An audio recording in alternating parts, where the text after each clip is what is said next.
आज हम बात करने वाले हैं एक बहुत ही शानदार प्रोडक्ट। और ये प्रोडक्ट ऐसा नहीं है, मैं पहले भी आपको बता चुका हूं कि ये हम जब भी वेदरलेक्स में कोई भी प्रोडक्ट लॉन्च करते हैं तो उसके पीछे का एक बहुत समय लग चुका होता है, बहुत एक टाइम लगा के। ऐसा नहीं कि आज मेरे दिल में आया कि मेरे को प्रोडक्ट लॉन्च करना है, एक ऐसा प्रोडक्ट है हमने बनाया और आप लोगों तक पहुंचा दिया, आप सब यूज करना शुरू। नहीं नहीं, ऐसा नहीं है। हमारे जो भी वेदरलेक्स में प्रोडक्ट लॉन्च होता है तो उसके प्रक्रिया मैं पहले भी आपको समझा चुका हूं कि हम एक बहुत बड़ी एक प्रक्रिया है जिससे गुजरते हैं, चाहे उसके परमिशन को लेके, फिर उसके लैब रिपोर्ट को लेके, और फिर उसके क्लिनिकल ट्रायल्स। ये तीन चरण हैं। जब भी इन तीन चरण से कोई प्रोडक्ट पास हो जाता है, सबसे पहले उस प्रोडक्ट की परमिशन लेनी होती है। आयुष विभाग, जो राजस्थान का आयुष विभाग है, उससे हम उस प्रोडक्ट की परमिशन लेते हैं कि हम ये इंग्रेडिएंट डालना चाहते हैं। वो आयुर्वेद जो विशेषज्ञ हैं बहुत बड़े बड़े, उनका पूरा पैनल बैठता है। वो ये देखते हैं कि ये इंग्रेडिएंट्स लोगों की सेहत के लिए अच्छे हैं या नहीं है, ये कोई नुकसान तो नहीं करेंगे, इनका कोई साइड इफेक्ट तो नहीं आएगा।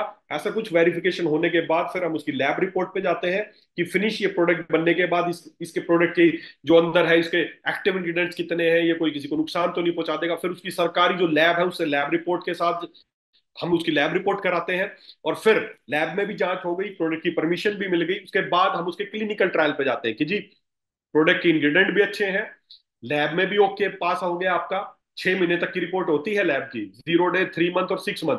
6 महीने तक की लैब रिपोर्ट लगती है, तब जाके तीसरे चरण पे पहुंचते हैं कि ठीक है जी, आपका प्रोडक्ट बन भी अच्छा गया, इंग्रेडिएंट भी अच्छे, लेकिन क्या ये वास्तव में लोगों पे काम करेगा, क्या बीमार व्यक्तियों पे ये काम करेगा।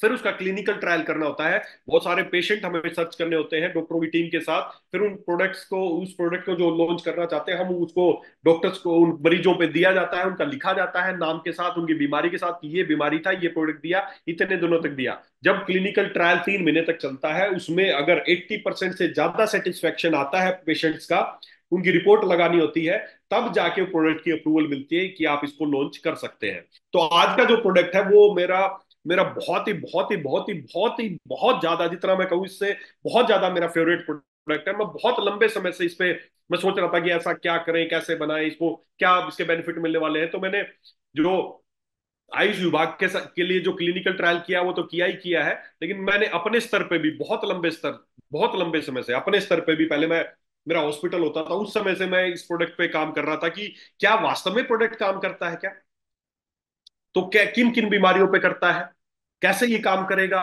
कितने दिन में ये काम करेगा। तो ऐसे में बहुत लंबे समय से, पिछले कई सालों से मैं अपने पर्सनल तौर पे इस प्रोडक्ट के ऊपर लगा हुआ था। और जब मैं 100% सेटिस्फेक्शन हुआ, क्योंकि मेरे बहुत सारे साइंटिस्ट से भी बात हुई, वैज्ञानिकों से बात हुई, बहुत सारे जो एनाटॉमी के डॉक्टर्स हैं, मेरे लेक्चरार थे जो जो हमें शरीर रचना विज्ञान, जिसको आप एनाटॉमी बोलते हैं, उनसे भी मैंने बात की कि सर क्या ये इस तरह की संभावना है कि ऐसा कुछ हो सकता है। ऐसी बहुत सारे लोगों से मैंने बात की इस विषय पे, प्रैक्टिकल भी करके देखा।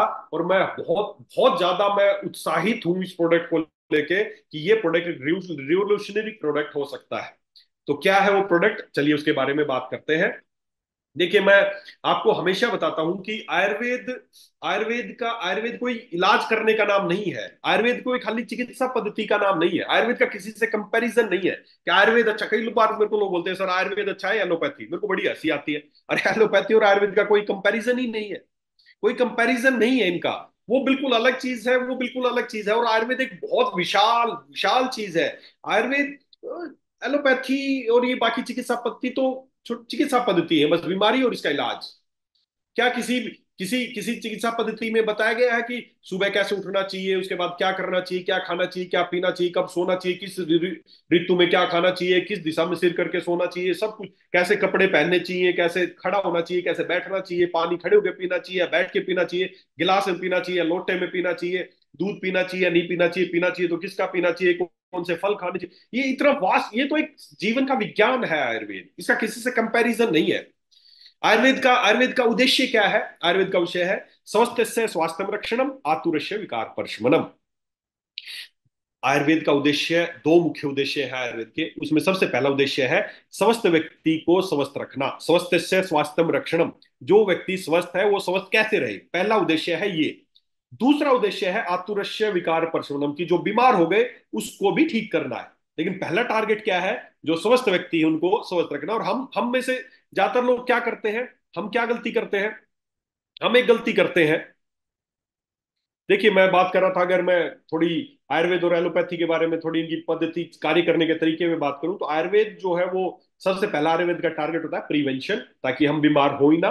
दूसरा रेजुविनेशन, और थर्ड पे ट्रीटमेंट आता है कि चलिए अगर किसी को हो भी गई बाई चांस बीमारी तो फिर उसका इलाज किया जाए। पहले नंबर पे प्रिवेंशन, दूसरे पर रेजुविनेशन, थर्ड पे ट्रीटमेंट। लेकिन एलोपैथी का प्रिंसिपल क्या है? पहला है ट्रीटमेंट, बीमारी होगी उसकी दवाई दो। दूसरे पे थोड़ा बहुत रेजुविनेशन और प्रिवेंशन के बारे में बहुत कम। तो ये बिल्कुल विपरीत है दोनों। आयुर्वेद प्रिवेंशन पे काम करता है कि आप बीमार हो ही ना, और एलोपैथी काम करता है केवल इलाज पे। तो दोस्तों, आयुर्वेद का जो पहला टारगेट है स्वस्थ व्यक्ति स्वस्थ कैसे रहे, हमें उस पे काम करना है। और दूसरा उद्देश्य है अगर बीमार हो गए तो उसको ठीक करना। अब हम गलती क्या करते हैं? जैसे ही हम वेदालेक्स में जुड़ते हैं, हम सब एक गलती करते हैं। जैसे ही जुड़े हम वेदालेक्स से जुड़े, ठीक है आज से मैं काम करना शुरू करूंगा, और अगला स्टेप क्या होता है हमारा? हम पेशेंट्स को ढूंढना शुरू कर देते हैं, हम बीमारों को ढूंढना शुरू कर देते हैं। आपको हृदय महाकसाय देना है किसी को, तो आप दिल के मरीजों को ढूंढना शुरू कर देते हैं। आपको शलाकी देना तो आप जॉइंट पेन के मरीज ढूंढना शुरू कर देते हैं। आपको थायरलेक्स दिया तो आप थायराइड के पेशेंट ढूंढना शुरू कर देते हैं। ठीक है, ढूंढिए, लेकिन आयुर्वेद के उद्देश्य को मत भूलिए। आयुर्वेद का उद्देश्य है स्वस्थ व्यक्ति स्वस्थ कैसे रहे। तो दोस्तों, मैं आपको एक बात बताऊं, ये डब्ल्यूएचओ की रिपोर्ट है, भारत में 5% लोग स्वस्थ हैं, 15% लोग बीमार हैं। जो बीमार की श्रेणी नहीं, बीमार पेशेंट जिनको आप ढूंढते हो, वो 15% लोग हैं। 5% लोग स्वस्थ हैं, तो बाकी 80% कौन है? बाकी 80% वो लोग हैं जो बिफोर इलनेस है, जो अभी ना तो उनको स्वस्थ कह सकते हैं और ना भी वो बीमार हुए हैं। वो है 80%। हम क्या मिस्टेक करते हैं, क्यों आपका बिजनेस बहुत ज्यादा नहीं बढ़ रहा? हम केवल और केवल इन 15% पे काम कर रहे हैं। हम केवल बीमारों पे काम कर रहे हैं। हम सब केवल एक ही बात करते हैं, अच्छा बीमार, आपको हृदय मां कैसा मिला, आप पहुंच गए किसी दिल के मरीज के पास जिसको बेचारे को 2 बार स्टेंट डल चुके हैं, उसका ऑपरेशन हो चुका है, वो दवाइयां खा रहा है, बीमार है, वो उसके पास पहुंच गए। अब हुआ क्या? उसको सब हॉस्पिटल वाले पहले लूट चुके हैं। जिसको भी मौका लगा सब उसको लूट चुके हैं, लूट पिट चुका है, और आप भी पहुंच गए उसके पास हृदय मां कैसा लेके, जी मेरा भी ले लो। अरे मेरे भाई, वो 15% वो लोग हैं जिन पे इस दुनिया के सारे हॉस्पिटल चल रहे हैं, सारी फार्मेसी चल रही है, सारे डॉक्टरों की दुकानदारी चल रही है। सब इन 15% पे नजर गड़ाए बैठे हैं, और आप भी इन 15% में ही शामिल हो। कितना निचोड़ोगे इनको यार? केवल एक छोटे से तालाब में घूम रहे हो आप, इलनेस के में। इलनेस से बड़ा जो आपका समुंदर है जो आपके लिए इंतजार कर रहा है, वो है वेलनेस। वेलनेस, हमें इन 80% लोगों पे काम करना है, और बाकी 5% जो स्वस्थ है इन पे काम करना है। कि आप लोग स्वस्थ हैं या आप लोग बीमार होने वाले हैं, तो कैसे आप स्वस्थ बने रहे, हमें उस पे काम करना है। दोस्तों, देखना आपका बिजनेस कितना ग्रो करेगा। तो हमें केवल इलनेस पे काम नहीं करना, हमें वेलनेस पे काम करना है। आपको हृदय माकसा आज हर उस व्यक्ति की जरूरत है जो दिल की बीमारियों से नहीं मरना चाहता। इसमें बीमार का जिक्र कहां से आ गया? आप किसी से भी बात करें, आपकी किसी के भी घर जाएगी जी आज दिल की बीमारियां बहुत बढ़ रही है, और मैं चाहता हूं कि आप और आपका परिवार को कभी इस तरह की बीमारियां ना हो, उसके लिए हमारी कंपनी ने एक प्रिवेंटिव काढ़ा तैयार किया है जिसका नाम है हृदय माकसाय। अगर आप ये लगातार 3 महीने पी लेंगे तो आपको दिल की बीमारियां की संभावना 99.99% खत्म हो जाएगी। तो क्या कोई चाहेगा कि वो दिल की बीमारियों से मरे? क्या वो कहेगा कि नहीं नहीं जी हमें तो होने दो दिल की बीमारी? अरे नहीं, हर व्यक्ति आज चाहता स्वस्थ रहना। आने वाला जो दशक है उसमें लोग सबसे ज्यादा जो खर्च करने वाले हैं, वो केवल और केवल पोल जैन पिल्जर, जो एक बहुत बड़े यूएस के जो इकोनॉमिस्ट हुए हैं, उनको भविष्यवक्ता लोग बोलते थे, पोल जैन पिल्जर को। उन्होंने एक ही बात बताई कि आने वाला जो दशक है ना, इस आने वाले दशक में सबसे ज्यादा लोग जो अपना पैसा खर्च करेंगे वो केवल केवल वेलनेस के ऊपर करेंगे। स्वस्थ दिखने पे, जवान रहने पे, अच्छा लगने पे, ब्यूटी पे, इन पे खर्च करने वाले हैं। अगर इस इंडस्ट्री से आप जुड़े हैं तो अगले दशक में आपकी ग्रोथ पक्का है, नहीं तो आपकी ग्रोथ नहीं होने वाली है। मत पड़े रहो केवल बीमारी या इन चक्रों में, नहीं। तो दोस्तों, अगर आप काम करना चाहते हैं तो आप वेलनेस पे काम कीजिए बजाय कि केवल इलनेस पे। ठीक है, आपके पास कोई बीमार है और चाहता है वो ठीक हो ना, तो उसको भी कीजिए, लेकिन जो स्वस्थ है उन पे भी ध्यान दीजिए। तो वेलनेस और इलनेस, ये दो इंडस्ट्री है। अब हमें चूज करना है कि हमें इलनेस के साथ साथ वेलनेस पे ज्यादा ध्यान देना है। अगर किसी को भी लगता है, किसी से बात करना, अगर किसी को लगता है कि वेलनेस महंगी है, अगर किसी को लगता है हरदम कसाई पीना महंगा पड़ता है, तो एक बार उस व्यक्ति से पूछ लीजिए जो बीमार हो चुका है, जो स्टंट डलवा चुका है। If you think wellness is expensive than try illness. एक बार बोलो इलनेस ट्राई करके देख लो, एक बार एंजियोग्राफी करा के देख लो, एक बार एंजियोप्लास्टी करा के देख लो, एक बार स्टंट डला के देख लो, पता चल जाएगा वेलनेस महंगी है या इलनेस महंगी है। आप एक्सपर्ट बनिए। मैं आपको हर बार की बात बोलता हूं, आप एक्सपर्ट बनिए, आप वेलनेस एक्सपर्ट बनिए। आप लोगों से एक तरीके से बात कीजिए। बताइए उनको। कोई, हर व्यक्ति चाहता है स्वस्थ रहना, लेकिन आप किस तरीके से उससे बात कर रहे हैं, आप क्या उसको समझा रहे हैं, वो निर्भर करता है आपकी बात कैसा इंपैक्ट डालेगी। तो इस बार जब आप आएंगे यहाँ 4-5 तारीख को, तो आप वेलनेस एक्सपर्ट बन के यहाँ से जाएंगे, ऐसी मेरी गारंटी है। हम इसके बारे में बहुत डीप से बात करेंगे। अभी आज के जो प्रोडक्ट है उसके ऊपर बात करते हैं। देखिए, ये एक पेड़ है, एक पेड़ है, इसमें बहुत सारी चीजें हैं। इसकी जड़ भी है, फ्रूट्स भी है, इसमें फूल भी हो सकते हैं, पत्ते हो सकते हैं, तना है, डालियां, इसके सब कुछ है, ये एक पूरा ट्री है। अब आप मेरे को एक बात बताइए, सीधी सी बात है, साइंस छोटी सी साइंस है। आप मेरे को एक बात बताइए, अगर आप चाहते हैं इस फ्रूट, जो इस पेड़ के फ्रूट्स अच्छे रहे, इसके फल अच्छे रहे, अगर फल का पौधा है तो, या इसके पत्ते अच्छे, लीफी प्लांट है तो इसके पत्ते अच्छे रहे, ये सब कुछ अच्छे रहे, तो आपको केयर, अगर आप चाहते हैं फल अच्छे रहे, तो आपको किसकी केयर करनी पड़ेगी? फलों की। फलों पे अच्छा सा कुछ छिड़कना पड़ेगा, फलों को साफ करना पड़ेगा, फलों को खाना पानी देना पड़ेगा, ऐसा ही है। या फूल अच्छा चाहते हैं तो फूल की केयर करनी पड़ेगी, पत्ते हैं तो पत्तों की केयर करनी पड़ेगी। ऐसा है क्या? नहीं। अगर आप चाहते हैं ये पूरे प्लांट की बाकी सभी चीजें, इसका चाहे फ्रूट्स हो, चाहे इसके लीफ हो, चाहे इसके फ्लावर हो, कोई भी, अगर आप चाहते हैं पूरा सब कुछ अच्छा रहे, तो सबसे ज्यादा जो केयर की जरूरत है वो किसकी है? रूट्स की है, जड़ों की।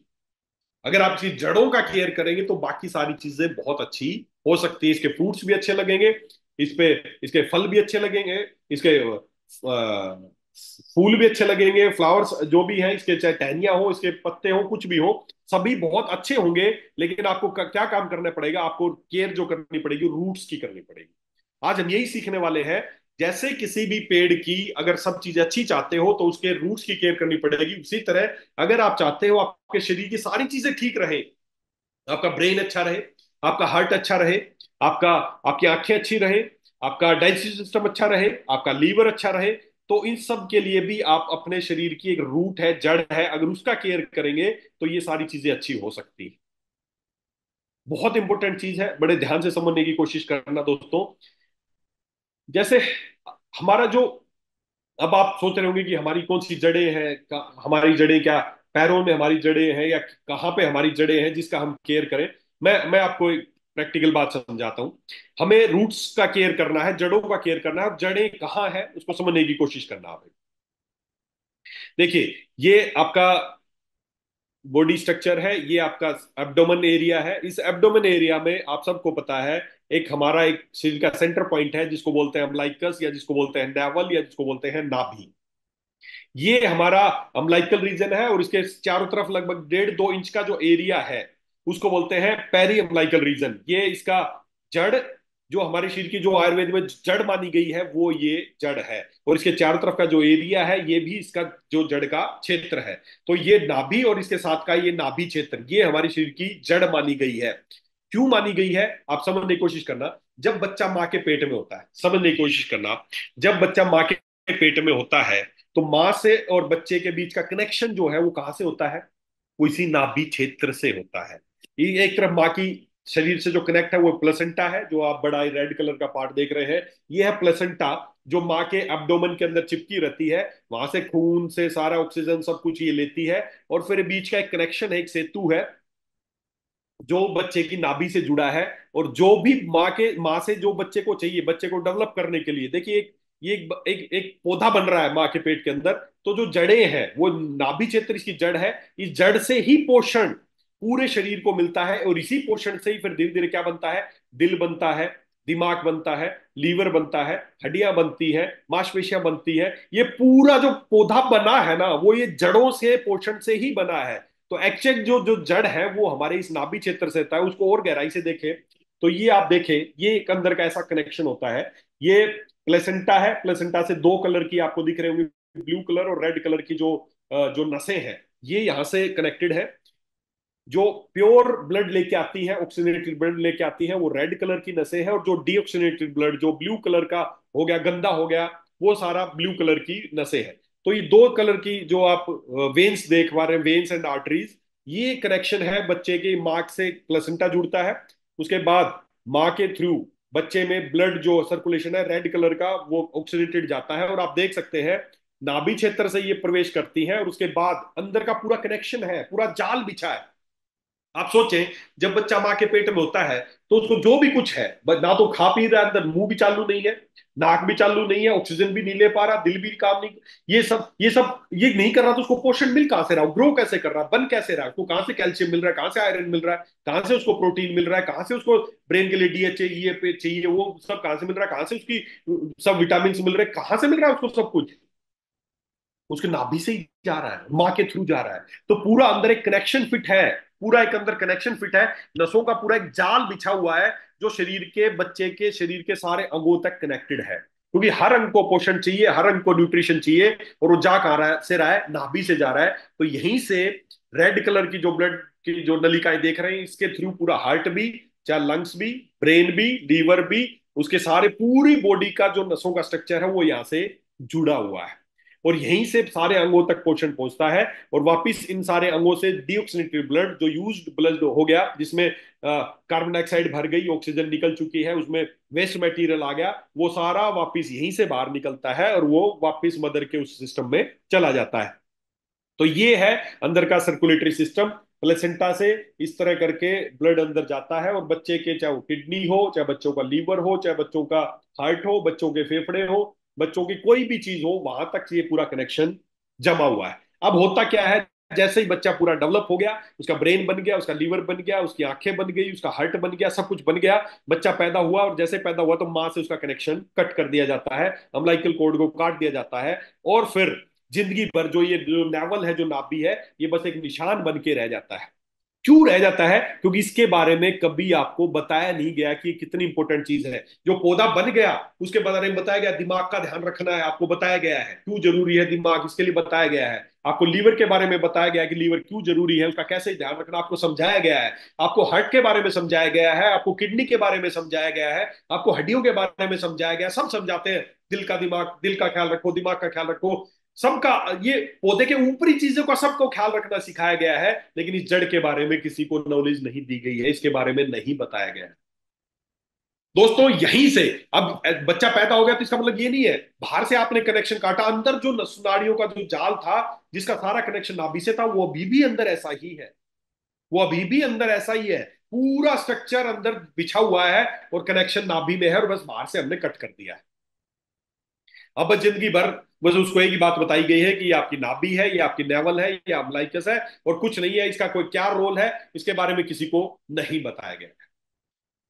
मैं आज इसी के बारे में आपको थोड़े समझाने की कोशिश कर रहा हूं कि ये पूरे शरीर की नस नाड़ियों का जो सेंटर पॉइंट जहां पर वो मिलती है, वो एक ही पॉइंट है, और वो है ये हमारा नाभि, ये हमारा नेवल। यहां से लेके, अगर आप शरीर के किसी भी अंग का पोषण चाहते हैं, चाहे वो आंखें हो, चाहे वो इंटेस्टाइन हो, चाहे वो लीवर हो, चाहे वो ब्रेन हो, आप शरीर के किसी भी अंग का अगर आप पोषण चाहते हैं, तो सबसे आसान तरीका है उस पोषण पहुंचाने का, वो है आपकी नाभि, आपकी नेवल। क्योंकि यहां से पूरा कनेक्शन है, मां के पेट में थे तब यहीं से सब कुछ जाता था। अगर इसको बता दिया जाए, इस ज्ञान को अगर सब लोगों को बता दिया जाए, तो आयुर्वेद का जो पहला जो जो उसका उद्देश्य है ना, स्वस्थ व्यक्ति स्वस्थ कैसे रहेगा, तो उसको 100% हम पूरा कर सकते हैं, अगर आप इस जड़ का ध्यान रखना सीख गए तो। दोस्तों पहली बात तो, शरीर के सभी अंगों का कनेक्शन इस नाभि से है, यहाँ के थ्रू हम हर अंग तक चीजें पहुंचा सकते हैं। क्या चीज पहुंचाएंगे, उससे क्या फायदा होगा, उसके बारे में बताऊंगा, लेकिन ये तो बात सीधी है कि यहां से एक पाथवे बना हुआ है पूरे शरीर के लिए। यहीं से जड़ें हमारी शुरू हुई थी, और पूरा पौधा बन गया, पूरा पेड़ आज हम बन गए, पेड़ की केयर करते जा रहे हैं, इसकी केयर करते हैं, इसकी केयर करते हैं, इसकी केयर करते हैं, इसकी केयर करते हैं, लेकिन जड़ों पे केयर नहीं कर रहे हैं। उसी का नतीजा आज बड़े बड़े हॉस्पिटल चल रहे हैं। दिमाग का अलग हॉस्पिटल चल रहा है, लीवर का अलग हॉस्पिटल चल रहा है, हार्ट का अलग हॉस्पिटल चल रहा है, आंखों का अलग हॉस्पिटल चल रहा है, ईएनटी का अलग हॉस्पिटल, अब दुनिया भर के हॉस्पिटल खुल गए, धंधा बन गया, बिजनेस बन गया है। अगर आपको जड़ों से केयर करना आ गया, तो आपका पूरा शरीर हेल्दी रह सकता है, पूरा शरीर स्वस्थ रह सकता है। दोस्तों अगर मैं योग के अनुसार इससे बात करूं, हमारे जो वेद है उसमें बताया गया है, योगों के बारे में बताया गया है कि हमारे शरीर में 7 चक्र हैं। 7 चक्र हैं जो पूरे शरीर को कंट्रोल करते हैं, 7 चक्र हमारे हैं। उन 7 चक्रों में से जो भी नीचे से, जो सबसे नीचे मूलाधार है, फिर उसके बाद जो तीसरे नंबर का जो चक्कर है, उसको हम बोलते हैं, इसको आप इसको नेवल चक्र भी इसको बोल सकते हैं। बेसिकली इस चक्कर का जो नाम है वो मणिपुर चक्र है, इस चक्कर को बोलते हैं मणिपुर चक्र।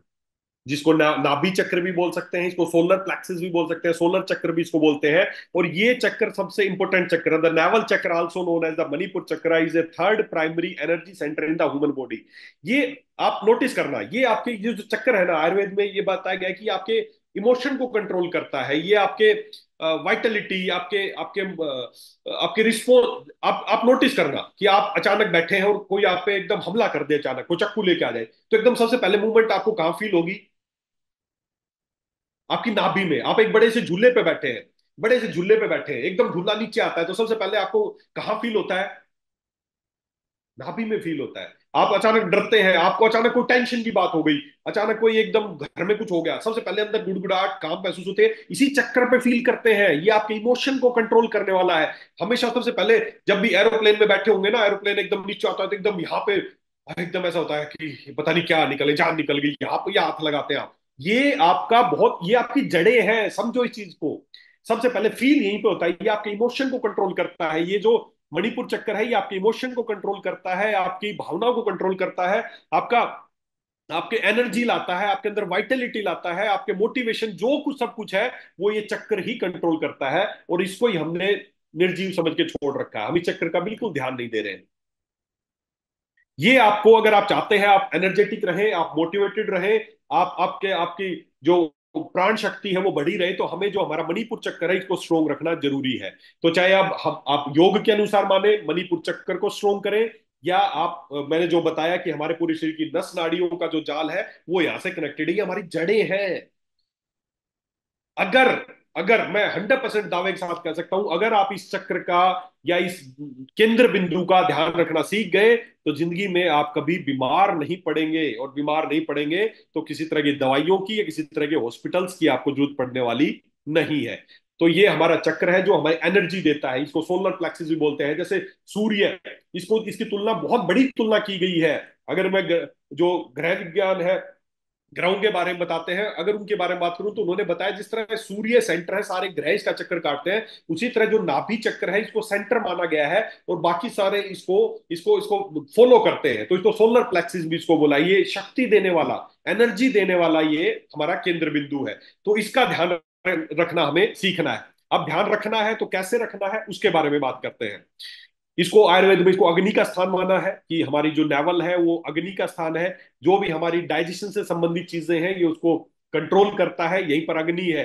आपने देखा होगा बहुत सारे लोगों को बोलते हैं कि नाभि की समस्या हो गई। कुछ लोग अलग अलग लैंग्वेज बोलते हैं, नाभि खिसकना बोलते हैं, कोई इसको धरन बोलते हैं, कोई कुछ बोलते हैं। यहाँ पे जो स्पंदन होता है, जब भी आप नोटिस करेंगे, जब भी वो स्पंदन अगर आपके सही सेंटर में है तो आप स्वस्थ रहते हैं। इसके अलावा जब भी कुछ होता है, तो अगर वो स्पंदन नीचे की तरफ है तो लूज मोशन लग जाएंगे, अगर ऊपर की तरफ है तो आपको एसिडिटी या ये सारी चीजें होने लग जाएंगी। तो वो एक साइंस है। वो कोई कोई आपको जब भी आप किसी एक अच्छे से हॉस्पिटल में जाना है ना, कोई कोई गैस्ट्रोंटोलॉजिस्ट होगा या कोई भी बड़ा सा डॉक्टर, उसको बोलना सर मेरे को नाभि में इस तरह की समस्या हो गई, बोलेंगे अरे अरे ये कुछ बातें नहीं होती, ये सब ऐसी बातें हैं, कोई ध्यान नहीं देता। क्यों नहीं देता? क्योंकि ये बहुत जरूरी चीज है। अगर आप इसका ध्यान देना सीख जाएंगे, अगर वो इसको इंपॉर्टेंस देना सीख जाएंगे, तो हॉस्पिटल ही बंद हो जाएंगे।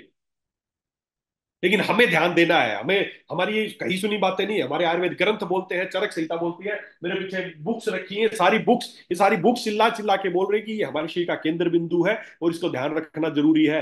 बड़े बड़े जो आज जो बड़ी जो साइंस आ गई है उन इसको दरकिनार कर दिया है कि कुछ नहीं है, ये एक स्कार मार्क है। बड़ी, मेरे को बहुत सारे लोगों से मैंने बात की तो उन्होंने, कई लोगों ने तो बताया कुछ नहीं है सर, ये तो बस एक स्कार मार्क है कि ये यहाँ से नाभि जुड़ती थी बस, इकट्ठी, इसका कोई रोल नहीं है। अरे मेरे भाई, लोगों को अगर इसके ज्ञान के बारे में, अगर इसके इंपोर्टेंस के बारे में बता दोगे, तो मुझे पता है कि बहुत सारी हॉस्पिटल्स और दवाइयां बिकनी बंद हो जाएंगी लोगों के। तो दोस्तों, ये नॉर्मल चीज नहीं है, ये बहुत इंपॉर्टेंट चीज है। इस पे हमें कोई कुछ भी बोले कि ये ऐसे ही है, ये कहीं सुनी बातें, हमें इन चीजों पे ध्यान नहीं देना है। ये आपके शरीर का केंद्र बिंदु है। शरीर के सारे अंगों को पोषण यहाँ से दिया जा सकता है। आपके सोलर प्लेक्सिस, आपके जो मणिपुर चक्र है, इसको यहाँ से उत्तेजित किया जा सकता है, ताकि आपके अंदर एनर्जी आए, आपके अंदर मोटिवेशन आए, आपकी भावनाएं अच्छी रहें। ये सब कुछ यहाँ से किया जा सकता है। अब कैसे होगा उसके बारे में बात करते हैं। देखिए, अगर आप शरीर के किसी भी अंग तक पोषण पहुंचाना चाहते हैं, तो उसका जो सबसे अच्छा जो तरीका है वो है ऑयल। ऑयल ऑयल के अंदर शक्ति है कि वो सबसे ज्यादा पेनिट्रेशन की जो शक्ति है ना, वो ऑयल के अंदर है। ऑयल सूक्ष्म रूप माना गया है, वो कहीं भी अंदर प्रवेश कर सकता है। तो सबसे अच्छा है, अगर आप चाहते हैं कि आप नाभि चक्र को या मणिपुर चक्र को आप स्टिमुलेट करना चाहते हैं, इसको ताकत देना चाहते हैं, तो उसके लिए सबसे अच्छा उपाय है तेल। तेल, अब कौन सा तेल और किस फायदे के लिए? आप अगर आप अपने ब्रेन को अच्छा करना चाहते हैं तो कौन सा तेल आपको नाभि में, ये पूरी साइंस है। अगर आप अपने दिमाग को अच्छा रखना चाहते हैं तो कौन सा तेल डालें, स्किन को अच्छा करना चाहते हैं तो यहाँ पे कौन सा स्किन के लिए अच्छा जो तेल है वो डालो। अगर आप अपनी आंखों को अच्छा रखना चाहते हैं तो आंखों से संबंधित तेल यहाँ पर डालो। अगर आप अपने लीवर को डिटॉक्स करना चाहते हैं तो वो कौन सा तेल करेगा वो यहाँ पर डालो। यहाँ पे जो डालोगे उसका वही फायदा अकॉर्डिंगली मिल जाएगा। जैसे फॉर एग्जाम्पल कैस्ट्रोल, कैस्ट्रोल अरंडी का तेल। अरंडी का तेल क्या करता है? अरंडी का तेल कंस्टिपेशन को दूर करने के लिए बहुत ही शानदार, जिसको कब्ज रहती है उसके लिए कैस्ट्रोल बहुत अच्छा है। डाइजेस्टिव प्रॉब्लम रहती है उसके लिए कैस्ट्रोल बहुत अच्छा है। लीवर को डिटॉक्स करने के, लीवर को साफ करने के लिए कैस्ट्रोल बहुत अच्छा है। या इरिटेबल बाउल सिंड्रोम, ये बहुत सारे लोगों को समस्या है, इरिटेबल बाउल सिंड्रोम। जब भी कुछ खाते हैं तो एकदम उनको लूज मोशन होते हैं, उनको जाना पड़ता है, उनको अंदर इरिटेशन होने लगती है और उनको लूज स्टूल हो जाते हैं। इसको बोलते हैं इरिटेबल बाउल सिंड्रोम। इन सारी चीजों के लिए कैस्ट्रोल बहुत अच्छा है। अब वही कैस्ट्रोल आप अपने अंदर पहुंचाना चाहते हैं तो उसके लिए रूट पहले से ही हमारे अंदर पूरा नसों का जाल बिछा हुआ है। तो हमें क्या करना है, अगर आप ये सारे फायदे चाहते हैं तो कैस्ट्रोल की कुछ बूंदे रोजाना रात को अपनी नाभि में लगानी है, और आप चमत्कार देख सकते हैं। और चमत्कार देखने के लिए 1 महीना, 2 महीना या 3 महीने नहीं, 1 दिन, 2 दिन बस। हो सकता है कई लोग पहले दिन ही, कई लोग मेरे को बोल रहे हैं सर पहले दिन ही हमने कैस्ट्रोल लगा के देखा नाभि में तो अगले दिन ही बहुत अच्छे फ्रेश होना शुरू हो गए, हमारे एसिडिटी रहती थी वो कम होना शुरू हो गया, हमारा लीवर डिटॉक्स होना शुरू हो गया। ऐसी चीजें पहले दिन से ही लोगों को समझ में आने लग गई। तो कैस्टर ऑयल के फायदे हैं। उसके बाद कलौंजी ऑयल, कलौंजी ऑयल जो ब्लैक ब्लैक सीड्स है, इनके बारे में मैं कल बात करूंगा इसके बारे में और गहराई से। लेकिन एक बात बता दूं, इसका एक योगदान ये भी, इसके तो बहुत सारे फायदे हैं जो कल मैं बताऊंगा। जब कल हम शायद कल का सेशन लाइफ ऑन कैप्सूल के बारे में है तो फिर बताऊंगा इनके बारे में क्या चमत्कारी चीज है। लेकिन इसका एक फायदा है कि इसका जो तेल है वो बालों के लिए बहुत अच्छा है। कलौंजी ऑयल बालों के लिए बहुत अच्छा है। और एंटी एजिंग, आपकी स्किन पे जो झुर्रियां पड़ती है समय के साथ वो नहीं पड़ेगी। जब कलौंजी ऑयल को डाला जाता है नाभि में तो ये क्या करता है, वहां से अंदर एब्जॉर्ब होकर आपकी स्किन में कोलेजन बढ़ाता है। कोलेजन, और कोलेजन क्या है, जो स्किन की बाउंडिंग रखता है, जो लूज लटक जाती है, झुर्रियां पड़ जाती हैं, उन सारी चीजों को रोकता है। इसलिए इसको एंटी एजिंग माना गया है। तो अगर आप अपनी नाभि में ये, अगर आप अपने शरीर में फायदे चाहते हैं कि आपके बाल अच्छे रहे, बाल ज्यादा झड़े ना, तो आपको कलौंजी ऑयल अपनी नाभि में लगाना चाहिए। ये हमारा साइंस बोलता है, हमारा विज्ञान बोलता है, हमारा आयुर्वेद बोलता है। उसके बाद आलमंड ऑयल, अगर आप चाहते हैं आपकी जो स्किन है वो चमकती रहे, आप चाहते हैं कि आपका जो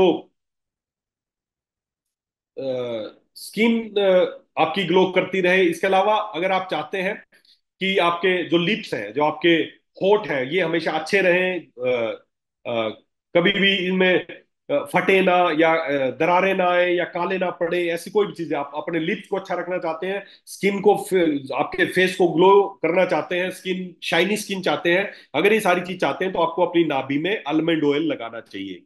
प्रैक्टिकल करके देख सकते हैं, 2 दिन लगे, 3 दिन लगे, फर्क दिख जाएगा आपको। कोई होठों पे वो बाहर से लगाने की जरूरत नहीं पड़ेगी। हमें सिखाया यही गया कि होठ फटे तो बाहर से लगा लो, अरे नहीं। क्यों फट रहे हैं? क्योंकि अंदर न्यूट्रिशन नहीं जा रहा, अंदर पोषण नहीं जा रहा है। बाहर से पूरे दिन हमें तो कुछ लगाने की जरूरत नहीं पड़ती, तो बाहर से ऐसा कुछ चिपकाने की या लगाने की जरूरत नहीं पड़ेगी आपको। तो आलमंड ऑयल के ये फायदे हैं। उसके बाद नीम ऑयल, अगर आप नीम ऑयल, अगर आप चाहते हैं आपके पिंपल्स ठीक हो जाए, अगर आप चाहते हैं आपकी स्किन अच्छी रहे, आपके कील मुहासे मिट जाए, आपका डायबिटीज कंट्रोल में रहनी शुरू हो जाए, आपकी इम्यूनिटी बढ़ जाए, ऐसे अगर आप फायदे चाहते हैं तो हमें अपनी नाभि में नीम का तेल लगाना चाहिए। नीम का तेल, तो ये नीम के तेल के फायदे हैं। उसके बाद अगर आप चाहते हैं कि आपकी स्किन और अच्छी हो जाए, आपका जो मोटापा है वो कम हो जाए, आप चाहते हैं कि आपकी फर्टिलिटी बढ़ जाए, बहुत ही शानदार चीज है। फर्टिलिटी बढ़ाने के लिए, अपनी सेक्सुअल स्टेमिना बढ़ाने के लिए, स्पर्म काउंट बढ़ाने के लिए, अगर आप नारियल तेल इस्तेमाल करते हैं तो बहुत शानदार इसके रिजल्ट आते हैं। अगर आपको मेंस्ट्रुएशन पेन रहता है, अगर आप उससे रिलीव चाहती हैं, हमारी माताएं बहनें जो भी है, अगर चाहते हैं उनको मेंस्ट्रुएशन जो पेन है उसमें रिलीविंग मिले, अगर आप चाहते हैं आपका स्टमक जो बार बार अपसेट रहता है, कभी वोमिटिंग, नोजिया, पेट दर्द, ऐसा कुछ रहता है, अगर आप अपनी आंखों को अच्छा करना चाहते हैं, तो इन सब के लिए जो इंपॉर्टेंट चीज है वो है coconut oil. Coconut oil, coconut oil के बहुत सारे फायदे हैं। तो अगर ये सारे फायदे चाहते हैं तो आप कोकोनट ऑयल अपनी नाभि में लगा सकते हैं। लेकिन ऐसा नहीं है, मार्केट में बहुत तरह के कोकोनट आ जाते हैं, कोई ब्लू कलर का, कोई कैसा कैसा, बोलते हैं 100% नारियल तेल के नाम पे केमिकल और आपको एलएलपी दिया जा रहा है, तो अब नाभि में अगर केमिकल और एलएलपी डालोगे तो साले वही फायदे मिलेंगे। तो ऐसी चीजें, प्राकृतिक चीजें डालनी है। जो अननेचुरल चीजें हैं वो हम अपने नाभि में, क्योंकि जैसी चीजें डालेंगे वैसे ही फायदे मिलने वाले हैं। तो कोकोनट ऑयल के बहुत सारे फायदे हैं। इसके अलावा त्रिफला, आप सबको पता है त्रिफला क्या करता है। ये कंस्टिपेशन दूर करता है, एसिडिटी को दूर करता है, गैस ब्लोटिंग को दूर करता है, आंखों की समस्याओं के लिए त्रिफला बहुत अच्छा है। तो त्रिफला से सिद्ध करके अगर कोई भी तेल अगर आप तैयार करते हैं उसको नाभि में डालते हैं तो ये सारे फायदे आपको मिलने वाले हैं। इसके बाद अगले क्या फायदे मिलने वाले हैं, गाय का घी। गाय का घी बहुत शानदार चीज है। गाय का घी आपके ज्वाइंट पेन के लिए, जिसको भी जोड़ों में दर्द रहता है, आप घर पे ही प्रैक्टिकल करके देख लेना। जिसको भी जोड़ों में, आपके माता जी पिताजी हैं, जोड़ों में दर्द रहता है, नी पेन रहता है, रोजाना रात को हल्का गुनगुना करके गाय के घी की कुछ बूंदे उनकी नाभि में डालना शुरू कर दें। अगले 10 से 15 दिन में आप फर्क देख लेना। प्रैक्टिकल सी बात है, कुछ कुछ खाने के लिए नहीं कह रहा हूं आपको। बस 10 से 15 दिन ये करके देखना, आपको पता चल जाएगा क्या काम करते हैं। क्या ये साइंस है या नहीं है, क्या ये केवल नाभि ऐसा ही है, ये केवल 10 से 15 दिन में आपको फर्क दिख जाएगा। गाय का घी आप डालना शुरू कर दें। तो इस तरह की सारी चीजें। इसके अलावा अगर आप चाहते हैं आपका दिल अच्छे काम करे, तो उसके लिए सबको पता है फ्लैक्सीड ऑयल बहुत अच्छा काम करता है। कोलेस्ट्रॉल को कंट्रोल करता है, कोलेस्ट्रॉल को नॉर्मल रखता है, हार्ट की प्रॉब्लम चाहे ब्लोकेज है, ऐसी कोई भी समस्या हो उसमें बहुत अच्छा काम करता है फ्लैक्सीड ऑयल। तो ये सारे वो ऑयल है, अलग अलग तरह के ऑयल है। इसके अलावा भी बहुत सारे ऑयल हो सकते हैं। जैसे जो मैंने अभी बातें नहीं की, जैसे क्लोव ऑयल हो सकता है, लौंग का तेल हो सकता है। इसके अलावा वो ओलिव ऑयल हो सकता है। ऐसे बहुत सारे तेल है। जो ऑयल आप अपने शरीर में पहुंचाएंगे उसके अनुसार वो क्या फायदे करता है वो वहां तक अपने आप पहुंच जाएंगे। तो ये सारे पहुंचाने का जो। इसके अलावा सरसों का तेल, ये बहुत इंपॉर्टेंट है। सरसों का तेल जोड़ों के दर्द में, अर्थराइटिस में बहुत अच्छा काम करता है, इनफर्टिलिटी में बहुत अच्छा काम करता है। या आपको बार बार इन्फेक्शन होता है, सर्दी जुकाम होता है, आप आपके घर में बच्चा ही है, अगर बार बार सर्दी जुकाम होता है, थोड़ा सा सरसों का तेल हल्का सा गर्म करके उसकी नाभि में लगाना शुरू कर दे, आपको फर्क दिख जाएगा।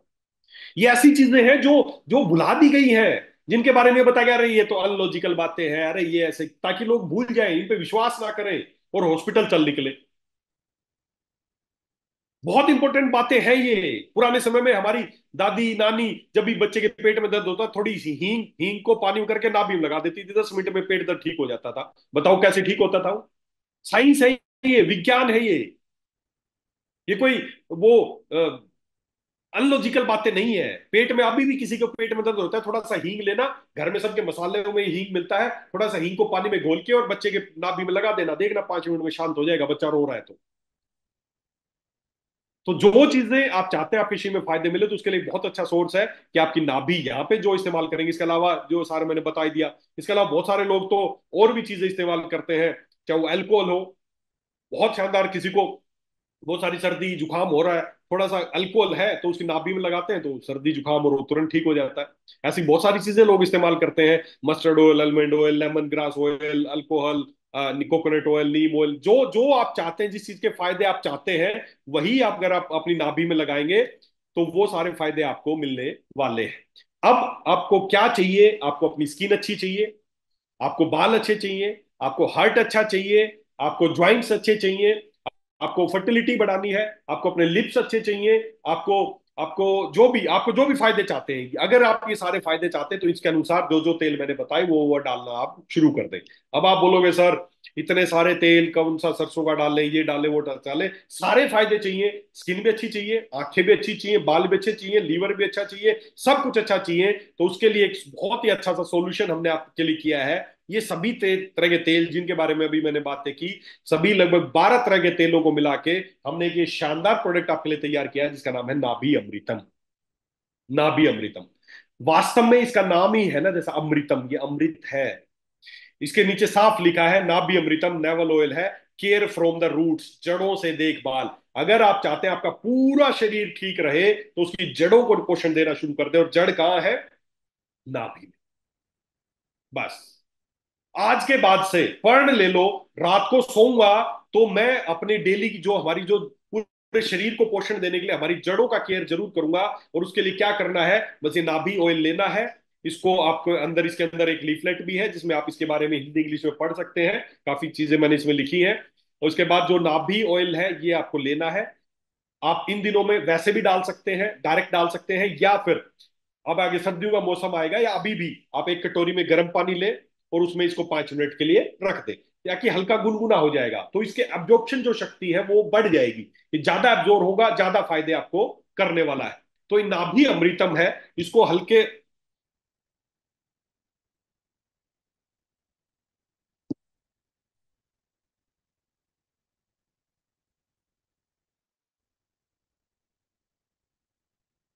सॉरी। तो ये जो नाभि अमृतम है, इसको बस हल्के, इसको डायरेक्ट आग पे गर्म नहीं करना है, एक कटोरी में बाउल में गर्म पानी लेके इसको उसमें रख देना है, 5 मिनट के लिए हल्का सा गुनगुना हो जाएगा। फिर आपको रात को सीधा लेटना है और अपनी नाभि को अच्छे से पहले साफ करना है, अच्छी तरह साफ करना है, अच्छी तरह। क्योंकि अगर वहां पे गंदगी रहेगी, वहां पे कोई इंफेक्शन रहेगा और उसी में डालते रहेंगे तो आपको ज्यादा फायदे नहीं मिलेगा। अच्छा, उसको आप नोटिस करना, मेरी एक बात समझने की कोशिश करना, आप नोटिस करना, जब भी आप शाम को, पूरे दिन आपने कोई भी कॉटन का कपड़ा पहना था, कुछ भी करना था, शाम को आप घर जाते हैं, कपड़े निकालते हैं, तो आपकी नाभि में कुछ फंसा हुआ मिलता है ना, व्हाइट व्हाइट चीजें, रुई कॉटन जैसा फंसा हुआ मिलता है। सभी को नोटिस किया होगा, बिल्कुल मिलता है। कहाँ से आता है वो, क्या है वो, क्या है वो ये दर्शाता है, वो आपके कपड़े के फाइबर है, कुछ नहीं है वो, आपके जो आपने अंदर के अंडरगारमेंट्स पहन रखे हैं या कोई भी कपड़े पहन रखे हैं, उसके रेशे हैं। सोच के देखो, लोग बोलते हैं ना नाभि किसी काम की नहीं है, यहां से कुछ एब्जॉर्ब नहीं होता। अरे मेरे भाई, इस नाभि की अवशोषण शक्ति है कि कपड़े में से भी रेशे को खींच लेती है। ये इस नाभि की शक्ति है, सोच के देखो कितनी इसकी अवशोषण शक्ति है कि इतना फोर्स लगाती है कि कपड़े के रेशे को भी खींच लेती है, और शाम तक पूरी रुई इकट्ठी हो जाती है आपकी नाभि में। रोज कहां से आ जाती है इतनी रुई आपकी नाभि में? ये इसकी अवशोषण शक्ति है। ये मांग रहा है आपका शरीर की कुछ चाहिए, और साला दे क्या रहे हो उसको, कपड़े सूखा, इसको धूल मिट्टी, इसको फाइबर ये दे रहे हो। अरे इसको पोषण चाहिए, ये आपकी जड़ें पानी मांग रही है, मतलब पोषण मांग रही है, दे दो इसको पोषण। और इसको पोषण देने के लिए बहुत सालों तक मैंने इस प्रोडक्ट पे काम करके कि कौन सा तेल देना चाहिए, कौन सा तेल किस मात्रा में देना चाहिए, किस तेल के फायदे मिलेंगे, ये सब रिसर्च करने के बाद ये प्रोडक्ट तैयार किया है, जिसका नाम है नाभि अमृतम। इसको हल्का गुनगुना होने के बाद आपको खोलना है, सीधे लेट जाना, उंगली से अच्छी तरह नाभि को साफ करके 4 से 5 बूंद इसकी डाल लेना, बस। 4 से 5 बूंद डाल के आपको 10 से 15 मिनट सीधे लेटे रहना, 10 से 15 मिनट बस। 10 से 15 मिनट में धीरे धीरे अपने आप, एक दिन में ऐसा पूरा नहीं हो जाएगा, ये बहुत माइन्यूट सूक्ष्म है, अपने आप अंदर जाके रिश्ता शुरू हो जाएगा, आपकी नाभि अब्जॉर्ब करना शुरू कर देगी। और उसके बाद जब आपको करवट लेके सोना है या कपड़े वापस पहनने हैं, तो आपको क्या करना है, शुरू में मैंने एक पिक्चर दिखाई थी, एक तो है नेवल और उसके चारों तरफ का 2-2 इंच का जो एरिया है, उसको पेरियम्बलाइकल एरिया बोलते हैं, नाभि क्षेत्र बोलते हैं। तो आपको जब जो तेल बच गया, तो नाभि में जो तेल है उसको नाभि से शुरू करते हुए अंदर की तरफ से ऐसे किनारी पे हल्की हल्की मालिश करते हुए पूरा नाभि के जो आसपास का क्षेत्र है, बस वहां पर मसल देना है। कई लोग बोलते हैं सर वो नाभि में तेल है, मैं सोऊंगा निकल जाएगा, ऐसा नहीं है। आपको बस 10 से 15 मिनट तो उसको अवशोषित होने के लिए छोड़े, उसके बाद अंदर से शुरू करना है। किनारी पे हल्की हल्की मालिश करते रहे, किनारी पे हल्की हल्की मालिश करते रहे, मालिश करते रहे, और नाभि और उसके आसपास के क्षेत्र, जो 2 से इंच का एरिया लगभग एरिया है, वो पूरा रूट ही है, वो रूट एरिया ही है, तो उस सारे एरिया में हल्के हाथ से मालिश करें, सारा तेल अंदर चला जाएगा। और पहले दिन से ही आज डालें, और कल सुबह आप पाएंगे कि आप अच्छे से फ्रेश होना शुरू हो गए, जो कंस्टिपेशन थी वो रिलीव होना शुरू हो गई, आपको पेट में दर्द होता था वो ठीक होना शुरू हो गया। आप कुछ दिन लगातार डालेंगे, आपकी स्किन पे ग्लो दिखना शुरू हो जाएगा, आपके बाल अच्छे होने शुरू हो जाएंगे, आपके बाल झड़ना बंद हो जाएंगे, आपके दिल की धड़कन अच्छी हो जाएंगी। क्यों? क्योंकि असली केयर आप कहां से कर रहे हैं, जड़ों से केयर कर रहे हैं। कई लोग बोलेंगे सर बाकी प्रोडक्ट्स क्या काम आएंगे? देखिए, आयुर्वेद का पहला उद्देश्य यही है, स्वस्थ व्यक्ति को स्वस्थ रखना। और उसमें आयुर्वेद में यही बताया गया कि अगर हमारी दिनचर्या स्वस्थ होगी तो हम स्वस्थ रह सकते हैं। अगर आप इस स्वस्थ दिनचर्या का पालन करेंगे तो आप बीमारी नहीं पड़ेंगे, और हमें नहीं बेचने और प्रोडक्ट। क्यों चाहेंगे हम? हमारी ऐसी सोच नहीं कि सब बीमार पड़े स्वस्थ ना रहे, बस हम तो उनको बीमारी के प्रोडक्ट नहीं। अरे भगवान करे सब स्वस्थ रहे और हमें बीमारी वाले प्रोडक्ट बेचने की जरूरत ही ना पड़े। हम चाहते हैं सब स्वस्थ रहें, स्वस्थ से स्वास्थ्यम रक्षणम। तो हमारे दिनचर्या, जो आपके आयुर्वेद की दिनचर्या है, उसमें बताया गया है कि रोजाना हमें इस नाभि में तेल डालना चाहिए। आपके घर में बच्चे हैं, छोटे छोटे बच्चे हैं, बार बार बीमार पड़ते हैं, इम्यूनिटी कमजोर है, डाल उनको 1-2 बूंद डाल देना। मैं एक अडल्ट व्यक्ति के लिए बता रहा हूँ, 4 से 5 बूंद डालनी है। छोटा बच्चा 1 बूंद डालो, बिल्कुल छोटा बच्चा है तो उंगली पे लेके बस हल्का सा ऐसे ही लगा दो। आप चमत्कार देखना दोस्तों। तो दोस्तों, मेरा आपसे स्पेशल रिक्वेस्ट है, और आप मेरे सब परिवार के सदस्य हो, इसलिए मैं इतना फोर्स कर रहा हूं कि हाथ जोड़ के विनती है आपसे, आप इसको अपनी दिनचर्या का हिस्सा जरूर बनाएं। बाकी कुछ खा पाए ना खा पाए वो आपकी मर्जी है, विश है, अकॉर्डिंग टू आप अपनी इलनेस या अकॉर्डिंग टू उसके आप खा सकते हैं। लेकिन आज से ही अपने घर में ये जरूर एक जड़ों की केयर का एक जो प्रोडक्ट है, ये आज से ही आपके घर में होना चाहिए। आज शाम से ही अगर आपके घर पहुंच चुका है तो आज प्रोमिस करो कि आज शाम को सोओगे तो इसको अच्छा दिखा रहे हैं काफी लोग, है ना। गुड। अभी विजयंती शिंदे कर्नाटका से मैम है, उनके हाथ में है, मेरे को सामने दिखाई दिया, बड़ा अच्छा लगा। और किस किस के पास है, कोई दिखा सकता है हाथ में अभी किस किस के पास ये प्रोडक्ट है? यार मैं स्क्रीन पे मेरे लिमिटेड है, 20-30 लोग ही दिख पाते हैं, तो हो सकता है। अच्छा, एटीएस संगरिया जी, हाँ इन्होंने भी दिखाया। बबीता शर्मा जी के पास भी है। और स्क्रीन पे कौन दिख रहे हैं मुझे, अभी दिखाया नहीं किसी उन्होंने। हाँ, राजबाला, राजबाला जी मैम, राजबाला मैडम के पास भी है। लेकिन अभी डब्बे में ही है, इसको खोलना है या नहीं राजबाला मैडम? है ना, कहीं डब्बे में रखो और बोले जब भी हाँ जी है मेरे पास, है ना। अच्छा, वापस डाल देते हो डब्बे में, ऐसा है? ठीक है, चलिए, हो सकता है। अदरवाइज है ना, खुला हुआ दिखना चाहिए कहीं इसको।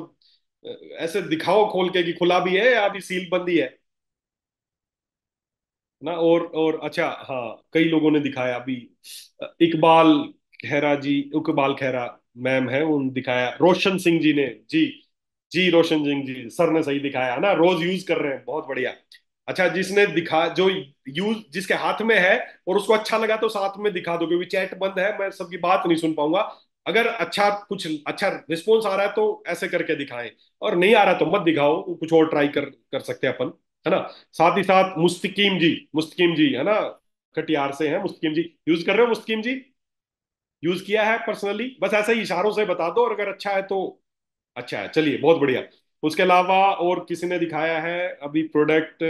विजयंती शिंदे जी, कैसा लगा मैम प्रोडक्ट? अच्छा है बस। अच्छा, यूज नहीं किया अभी? आपने यूज किया है? नहीं किया है तो वैसे हाथ में लेने से फायदा नहीं होगा मैडम। अभी अभी अवेलेबल हुआ है सर मेरे यहाँ पे, मैंने अभी अच्छा, जस्ट लेके आई। बहुत बढ़िया, तो आज यूज करेंगे? Yes sir, 100%। अभी अभी खोलो इसको, है ना, नहीं तो आप बेच दोगे, बड़े समझदार लोग हैं हमारे, बेचने पे ज्यादा भरोसा रखते हैं, खुद यूज नहीं करने नहीं, मैं पहले पे। पहले खुद यूज करती हूँ सर, फिर बाद में दूसरों को ये करती हूँ, हर प्रोडक्ट। ऐसा ही होना चाहिए, आप 5 दिन इसको डालो, फिर देखना कि ये बिकेगा या नहीं बिकेगा। वैसे कोशिश करोगे हो सकता है ना बिके, लेकिन एक बार खुद यूज करोगे तो 100% ही बिकना शुरू हो जाएगा। और किसी के पास? अच्छा, आशु गोस्वामी जी, गुड सर, आपके पास भी है। आशु गोस्वामी, यूज किया आपने? अच्छा, अभी अभी खोल ही रहे हैं, ठीक है, गुड गुड गुड, अभी खोला है आपने, बहुत बढ़िया बहुत बढ़िया। चलिए, बेस्ट ऑफ लक सर। अच्छा, खोल के वेस्ट मत करो, बहुत इंपॉर्टेंट चीज है सर। और इसकी आपने देखा देखा होगा, इसकी ना खुशबू बड़ी अच्छी एक ऑयल की आ रही है, कौन सा ऑयल है वो? लेमन ग्रास ऑयल है। लेमन ग्रास ऑयल भी हमने डाला है, जो आपकी बॉडी को इन्फेक्शन से बचाएगा, बॉडी को डिटॉक्स करने के काम आता है। अच्छा, और किसके पास है भाई? डॉक्टर एनपी सिंह जी, हाँ डॉक्टर एनपी सिंह जी के पास है। गुड। बबीता शर्मा जी के पास है। मनोज कुमार सोनकर के पास है। गंगा यादव के पास है। और किसके पास है? देव नारायण महतो के पास है। और विपिन पांडे के पास है। सोनिया शर्मा जी के पास है। मुन्नी देवी जी के पास है ना। चलिए, और अदनाम खान जी के पास है। योगिंद्रा जी के पास है। और चलिए, हाँ कविता देवी जी के पास है। ज्योति जी के पास है, ज्योति दवांडे जी के पास है। और अब्दुल मातलिब अहमद जी के पास है।